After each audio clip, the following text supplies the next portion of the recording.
why are you bringing this up? There's a very specific reason, and I want you to go with me to study it. Go with me to Deuteronomy chapter 4 and verse 13. Deuteronomy chapter 4 and verse 13. This is going to get very interesting. Do you know that these covenants were found in the same general geographical area? They were found in the Middle East, by the way, where the Ten Commandments were given. And I want you to notice the characteristics of the Ten Commandments. Notice Deuteronomy chapter 4 and verse 13. It says, so he declared to you his what? His covenant. Who is making the covenant here? God is making the covenant. So he declared to you his covenant, which he commanded you to perform. And what is the covenant? The what? The 10 Commandments. And he wrote them on 2 tablets of what? He wrote them on 2 tablets of stone. Were the 10 Commandments a covenant between a great king and his followers? Absolutely. Were they written on tablets? Absolutely. Now there's a detail which very few people know, and that is that the 10 Commandments were written on both sides of the tablets. Did you know that? Go with me to Exodus 32. Some of you did. Exodus 32 and verses 15 and 16.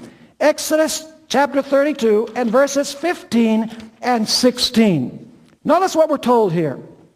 It says in verse 15, and Moses turned and went down from the mountain, and the 2 tablets of the testimony were in his hand. The tablets were written on both their sides. On the one side and on the other they were written. Now the tablets were the work of Moses. Thank you very much. The tablets were the work of God. And the writing was the writing of God engraved on the tablets.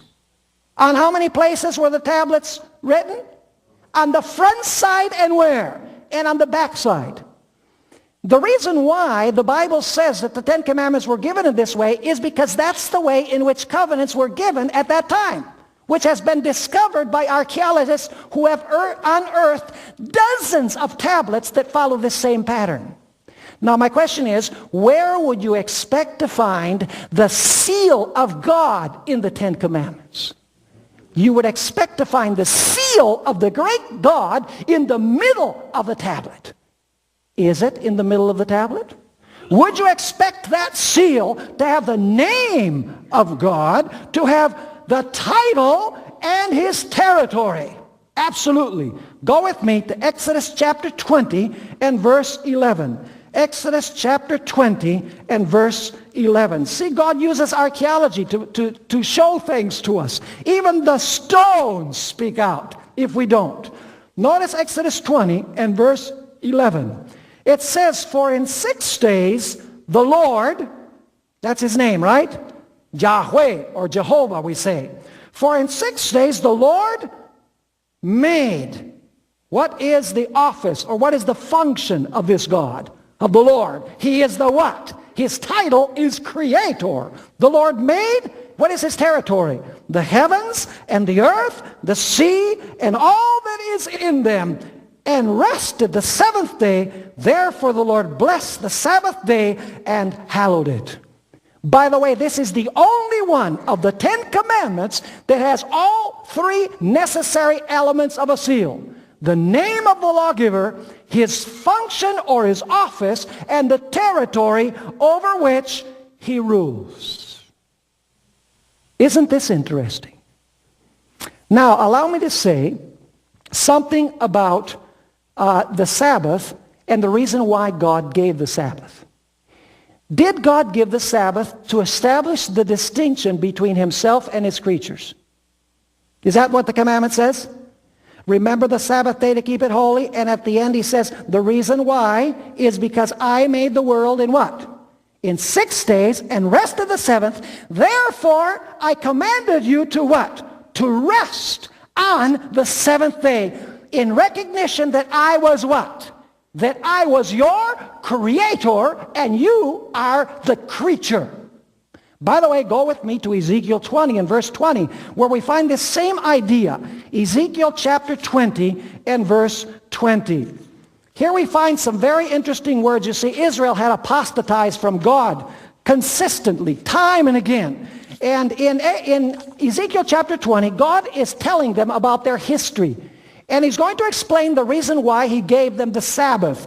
Notice Ezekiel chapter 20 and verse 20.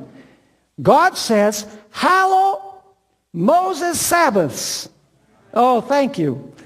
Hallow, or that is keep holy, my Sabbaths. And they will be a what? A sign between me and you, that you may know that I am the Lord your God. What was the purpose of the Sabbath? To show the distinction between the Creator and the creature. To show that man believed that God was the Creator. Is this the same with the tree in the Garden of Eden? Absolutely. The tree and the day are parallel. Now let me ask you something. Do you suppose the devil loves the Sabbath? Go with me to Isaiah 14 and verse 14. I'm going to explain to you why the devil doesn't like the Sabbath. Isaiah 14 and verse 14. There's a very specific reason. You see, the devil was not satisfied with being a creature. What did he want to be? He wanted to occupy the position of whom? Of the Creator, of God. Now, what do we find in chapter 14 and verse 14? Here Lucifer in heaven says, I will ascend above the heights of the clouds. I will be like the Most High. He's saying, I will be what? God. It's no coincidence that he says to Adam and Eve, to Eve specifically, you will be like God. Because he had already done it where? He had already done it in heaven. He says, I will ascend and I will be like God. Let me ask you, can the devil love the Sabbath? Why can't he love the Sabbath? Because the Sabbath points to the fact that there is only one true God. And that is the God that created the heavens and the earth. The Sabbath denies Satan's right to claim to be God. Because the Sabbath is a sign that God is the creator, that God is the only true God of the universe. And if the devil promoted the Sabbath, he would definitely be promoting God. And so the devil says, I have to find a sign that points not to God, but points to whom?